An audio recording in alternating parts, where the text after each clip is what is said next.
Thank you for downloading this podcast from the British Theatre Guide. For more information about British Theatre Guide, please visit britishtheatreguide.info. Hope Mill Theatre in Manchester is continuing its run of revivals of musicals that are rarely, if ever, seen in the region, with the Jerry Herman show Mame, which hasn't had a major UK production since it premiered on the West End in 1969, starring Ginger Rogers. William Welton and Joseph Houston of Hope Mill, in partnership with Katie Lipson of Area Entertainment, have had a string of successes, some of which have transferred to London or gone on tour, and are now attracting big West End names to the converted mill building in Ancoats, which include, for this show, Tracie Bennett, Tim Flavin and Harriet Thorpe.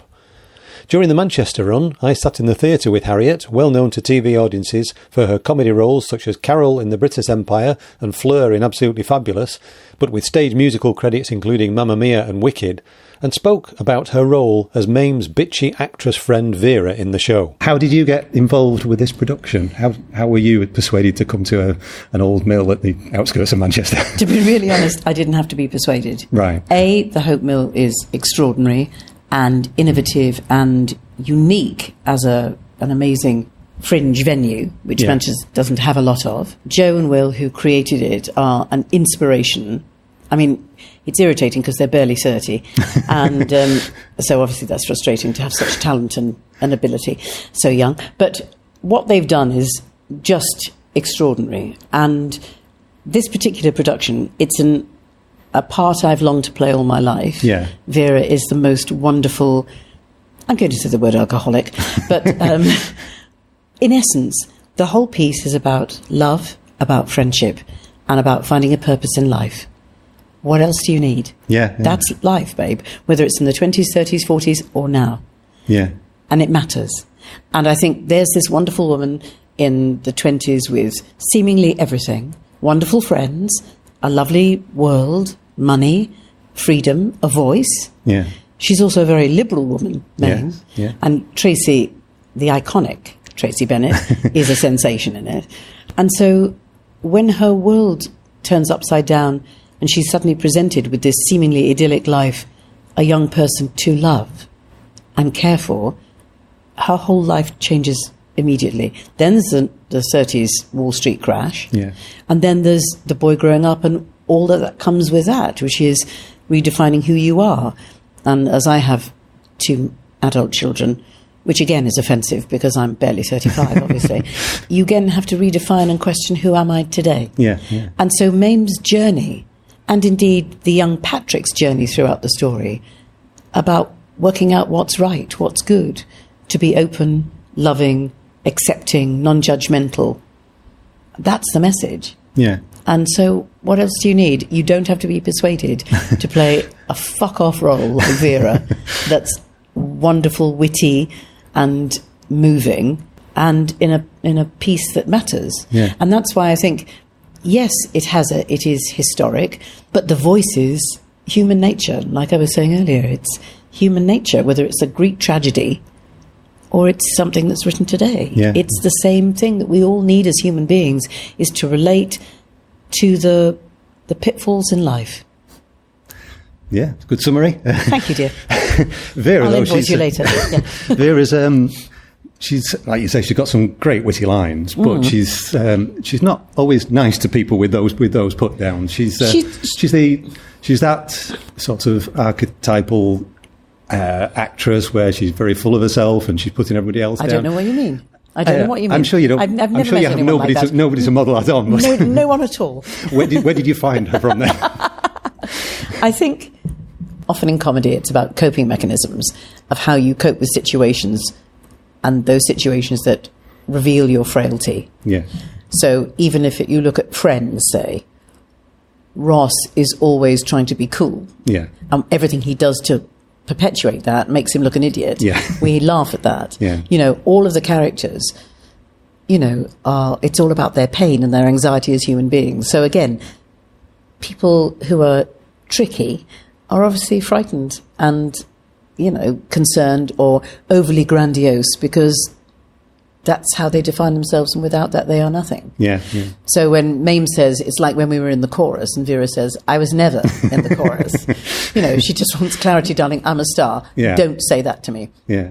So that, again, it's the joy of somebody's frailty. Yeah. Definitely a lack of security there. Absolutely. It's just bitching at people. Because, again, you look at anybody in any genre, whether it's an actress or high-up management, people need to define themselves because they're scared they're nothing. Yeah, yeah. And when you know that, and, people think actors are a lot of hand-kissing lovies who shout darling, all of which is completely true, darling. But we're not. And you have to look at you have to look at yourself, you have to look at emotions, choices, why people make them. That's how you evolve people and make them funny, is to understand their anxiety, frailty, fear, longing, emptiness. That's what makes them funny, bizarrely. Well, comedy is something that I don't know whether you could say specialised in. You've certainly done a lot of comedy. I'm bloody lucky to have done so much. I love it. Right back to the comic strip and the Comedy Store people, the big stars of the time. Absolutely. I've been able to work with them a lot. How do you start doing comedy? You trained as a dancer and actress, didn't you? Well, I was at the Royal Ballet School when I was 16, and then my tits grew, and they were never going to get into a tutu, so that wasn't going to happen. And then I went to Rambert School, and contemporary dance is wonderful, but it still wasn't for me. My body wasn't right in that sense. So I then trained at Central School of Speech and Drama 100 years ago. And again, you were not pigeonholed. It wasn't, you only do this. You do everything. So you do comedy, tragedy, you do big parts, small parts. You learn your craft. And I know that sounds, can sound very pretentious. And I can absolutely talk like this if I want to, like I'm smoking 20 fags a day. But that's your craft, you're not you. And you don't just do one thing. Yeah. And so I was so lucky to meet Dawn and Jen at Central. We were friends then and have been ever since. And I think they started to work and they involved their mates, and... So French and Saunders I've done masses of. And then I also did, obviously, the Brittas Empire, which again is Carole, who works in the reception at a leisure centre with her children in the drawers because she doesn't have anywhere to live or bring them. It makes sense. And, again, Carole was somebody who was funny, but actually in the script it says, when I first went for the interview, it was, she cries all the time. And I thought crying all the time is quite boring to listen to. Trying not to cry makes a sound very different. Yeah. Because sometimes if you're trying not to cry, you're very high. And other times you're really slow because you're trying to control everything. Yeah. So again, yes, all that stuff came from ideas about people's anxiety. She adores Mr. Brittas. And I remember being a little girl at school and thinking my teacher, Miss Branton, was the most glamorous, amazing sort of person you wanted to be when you grew up. Yeah. And that bit in class when someone goes, okay, everyone, tell me, who knows the answer to? And you go, miss. And I remembered that and thought, she loves Mr. Brittas so much. She says, yes, because she can't say it fast enough. She adores him so much. And trying not to cry is also that evolved her voice because she's trying not to cry. Yes, so all those things, again, it's just acting. It's just character choices. I only ever play people who are a bit mad, psychotic. If it's Shakespeare, it's going to be some terrible evil queen who's poisoning the king, or some loose lady, Romantic leads are boring anyway. Who wants that, baby? No one. No. I'd rather be a crazy lady, and I'm so lucky and grateful that I'm able to, I adore comedy. I just adore it. And I think my earliest memory was trying to make my sister laugh, and that feeling of that fix you get, of when people identify in that moment of pain, hysteria, whatever, pottiness, that makes it so lovely. So that was quite early when you got that buzz from an audience reaction. Yeah, I was about 3, dear. Should be in a home. Not normal, but there we are. Yeah. Yeah, because you were in quite an artistic family, weren't you? Yeah, my mum was a writer. She wrote a really important book in the 1960s, which was the sort of Brokeback Mountain of its time. She had written novels that were successful, but this one was called The Leather Boys. And it was about working class boys who fell in love. And it was still illegal to be gay at that time. So it was a very liberal way of thinking, if you will, and important to have that as a statement. And it was then made into a movie, which was with Rita Tushingham, Dudley Sutton, and it became a kitchen sink drama, and that started her movie career. My dad was an actor. He left home in, I think it was about 1945, 46. He was about 14, 15, to go and work with Italia Conti in a show touring through the war, because he'd suddenly realised he wanted to do something different rather than work in a solicitor's office carrying bags of papers around. And then he went into Stars in Battledrass, and then he went to RADA, and then he went to the Old Vic Company. But then he stopped acting and did other things and was a writer as well. But so my mum, both my parents were writers, and my dad was a performer, and my sister's also an actress. It's not like you have a choice. It's how you're hardwired, I think. Really in the blood. Yeah. And this is a musical, which is, you've done plenty of musicals before, but TV audiences won't have seen you do this sort of thing. No, it's Jerry Herman. Yeah. Now, Jerry Herman seems to be incapable of writing a nice, quiet background number. If it starts like that, it usually builds up into a big production number. So it must be great to perform numbers like that. There's something so fulfilling and exciting. The buzz you get from singing and dancing and the buzz people get from watching it, there is nothing like it. And so I spoke to somebody else who said we'd never been to the Hope Mill Theatre before. We didn't even know it existed. We cannot believe what we've just seen, because the set is also extraordinary. Yeah. What seemingly is a very small space, it opens out and there's a depth that you have with a huge staircase at the back, which kind of, it's so fantastic. But it is, when you see things live, when you do them, whether I've done Mamma Mia or whatever, there's something, the immediacy of singing and dancing, either doing it or watching it, it gives you a high. Even if it's a sad show. Yeah. It is the most wonderful thing. And I think people forget that you can't put us on pause, go and make a cup of tea, or watch us in, your own time. You have to be here and now. Yeah. And there's nothing that can beat that live theatre in any sense ever. And this young person had never seen live theatre and couldn't believe the experience. In a place this size, I mean, you play something like Mamma Mia, you're in a big theatre with the lights, you can barely see the audience. Here you can smell them. You've almost sat on the knees. So. Which is, like I said, the intimacy, the emotional intimacy and immediacy you have with the audience being this close is the biggest treat. It is. And the other thing about live theatre is you can't be cut out of it. No. She says bitterly.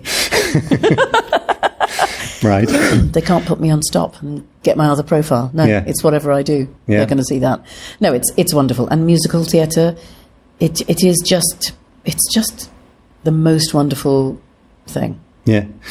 But having said that, when you first walked into this theatre, knowing Mame was a big musical, was there a moment you thought, how are they going to fit that into this tiny space? No, I think we saw the set. We always see the set on the first day of rehearsal, so you have some sense of it. And in rehearsal, all the lines are all of the dynamic of the stage and the wing space and everything is marked out. Yeah. So you're always aware of it. And it's our job to just get on with it. Yeah. That's our job. So we make it work, no matter what. That's part of our culture as a tribe of people who in the main are accepting, liberal, and get on and do. The show must go on. Yeah. That phrase isn't there because of nothing. No matter what. Somebody was not very well the other day. Absolutely nothing changed. Everybody fitted in, helped out, did things, passed other bits of scenery, whatever. Yeah. That's the deal. And people go and do tedious raft building for, a group team building. That's such a load of old bollocks. Who needs a fucking raft? Give me a break. Put on a show. Yes. Put on a show. Yeah, absolutely. Yeah. And we are dependent on the amazing stage management, the sound. We have no crew here. Yeah. Often in big theatres you have a crew to help you with the furniture and lifting the sets around. Everybody does it here. Yeah. Which again is a most wonderful thing because kind of it brings everyone together. Yeah. It's a shared thing. It is teamwork. With front of house, box office, bar staff, it's the same thing. Yeah. The idea that we're better than is bollocks. We all do it together. Yeah. And again, that's kind of the culture of our business. Yeah. Yes, there are arseholes everywhere. There are Veras. How dare you? But Vera is a good friend. Yeah. She is there. Yeah, she may be a bitch, but bottom line, she's a friend. She's there always for me. It's all a front. Yeah. It's all front. Well, that's just her coping. Yeah, yeah. And she is, I'm going to tell you, she's very successful as an actress. Thank you very much. How dare you? I've done my research. Vera Charles is fantastic. But basically, it's friendship, and it's the same deal. You muck in together, you get it on, no matter whether people are late. I've done shows where people are, well, there was one, I was doing a show in London and somebody had an epileptic fit in Act 1 and somebody else had an epileptic fit in Act 2. I'm like, really, guys? But you keep going. Yeah, yeah. You keep going. Yeah. And again, it's that as a cultural thing, it's about being together no matter what. Yeah. And it's quite a long run, particularly for a regional theatre. You're doing quite a long run here, and then you've got Christmas off, and then you're back onto it, aren't you? That's right. But actually, it deserves it, and it's selling out, and it's successful. Yeah. You know, so I think it hasn't been done since 1969. And to have the opportunity to do something, as I said earlier, that has the same message that we need as human beings, it deserves 6 weeks. Yeah. And it's worth it. And again, the joy to come back to it after Christmas for a couple of weeks on tour. And then who knows? Yes, who knows, Yeah. Well, they do have a reputation of getting things on in the West End These as well. These boys, as I said, young gentlemen, it is extraordinary. They have 10 awards, 4 transfers and 1 tour in 4 years. Yeah. Are you kidding me? I mean, it's just brilliant. They are extraordinary. Yeah. So you knew them by reputation? By reputation, absolutely. Every time I said to somebody, I'm going to work the Hope Mill, oh my God, the Hope Mill is so cool, it's so trendy. And it is. And they do fantastic food, pizzas, the best pizzas. I'm telling you, I think I put on half a stone. Wonderful food, wonderful drink, wonderful coffee. They are amazing. Yeah. It is a wonderful experience coming here. And all the diversity of the shows that they do is also fantastic. And they've been in the business. Yeah. They're from the business. So I think that's what colours also our wonderful experience here. Yeah. So what has it been like a family atmosphere while you've been here? Of course. What's it like working for Hope Mill? It's brilliant because there's no folie de grandeur. Everyone is respectful of everybody else. Yeah. And we all know, look, we're not doing brain surgery at Great Ormond Street. Yeah. But throughout history, people have needed a reflection of their world. Yeah. So it matters that we all do this together, and it matters to have live theatre. It matters to do this. And I think everybody, it is family, and you get pissed off with your family, it's fine. Yeah. And then you sort it out and move on. Yeah. That's life. And you find it easier to do in this genre because communication is what we do. Yeah. Always. So to be able to communicate, to sort problems out, rather than having a drama or a Vera, as you would probably like to call it. I've got your number. Eyes on. I think it's so fantastic. Again, it's interesting. There are certain cultures, aviation culture. If it's your first day on a plane as a stewardess and you see something wrong, the captain will listen to you. Yeah. It's not necessarily the same in other cultures. And you're working here with a couple of very experienced musical theatre performers. You mentioned Tracie Bennett, who stunning. Was a local here. She's been here before amazing. She was a West End star. Yeah, of course she is. And Tim Flavin as well, Broadway star as well. I know. So do you feel like you're the newcomer in a sense? No, darling, I'm older than both of them. But what's it been like working with them? Tracie I've worked with before, and we have a laugh, and we're sharing a flat up here as well. So we work together 24/7, and it's great. It's fun. We have a laugh. And Tim's extraordinary. Again, he's now teaching as well, which is fantastic. And no, it's wonderful. Like I said, whether you're 9 or 90, there's no division. It doesn't matter. Yeah. You communicate and get on as a group of people. And absolutely. You can be tired and feeling a bit crap one day, but it doesn't matter because it's sorted, because that's our culture. And so all of us working together, we have a good time.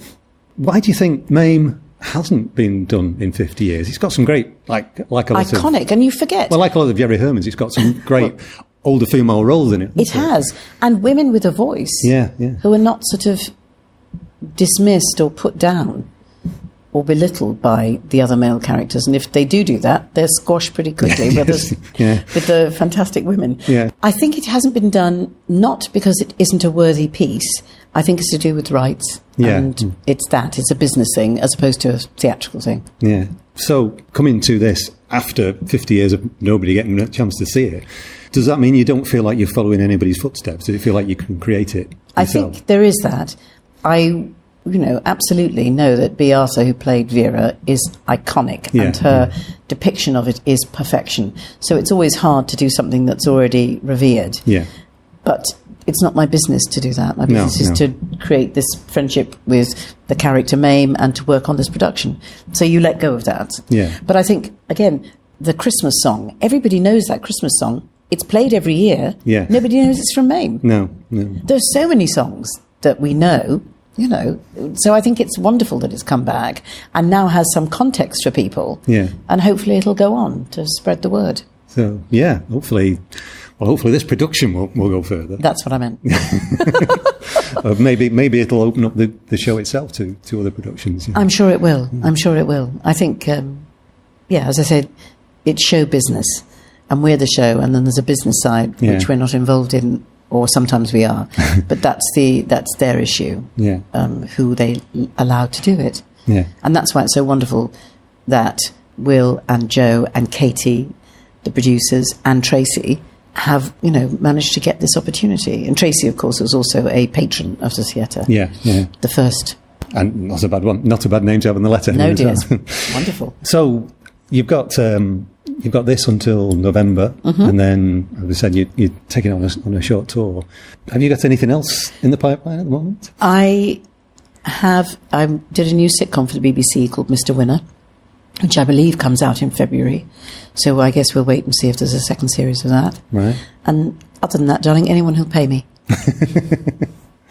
We often hear about problems with particularly female actors once they get past a certain age. Yeah. Have you ever come across that? I work all the time, and work breeds work. Do you think that's because you're not going for romantic leads, that you are going for comedy roles? I don't go for comedy roles because sometimes I do tragedy. Yeah. It's that I don't think I'm too good to do anything. Yeah. I never play me, so this voice is never used. It's always somebody different. Yes. And what they used to call a character role. Yeah. Bless you, darling. So I say yes to everything. I like working. This is my job. I brought my 2 kids up on my own with it. It's business. Yeah. It's my job. And I teach also. I have a company with my sister, which is called Dr. Theatre, which works with people in business internationally to understand how to communicate. Because, as I say, we have to look at ourselves and make choices. Yeah. A lot of people don't think, how do I sound, or I'm shy. It doesn't matter. You can create the persona you need. Yeah. So we do that. And as I said, I've done a couple of fantastic pilots this year. I have done a tiny film, which is, again, glorious for almost nothing because it's work and it's creativity, and I'm lucky to do the job I do. Yeah. And I've never had just one job. I'm also ambassador for a big breast cancer charity, the Moonwalk, also for acting for others. And, I work all the time. Also for Make a Difference Trust, I do a lot of stuff for them, which is an AIDS charity. Yeah. So I think I try to give back and work and, just say yes. That was Harriet Thorpe, who is currently starring as Vera in Mame at Hope Mill Theatre in Manchester, which runs until the 9th of November 2019. It can also be seen at Royal and Derngate Theatre in Northampton from the 7th to the 11th of January and Salisbury Playhouse from the 21st to the 25th of January 2020. For more information, see hopemilltheatre.co.uk. You've been listening to a podcast from British Theatre Guide. For more information, please visit britishtheatreguide.info.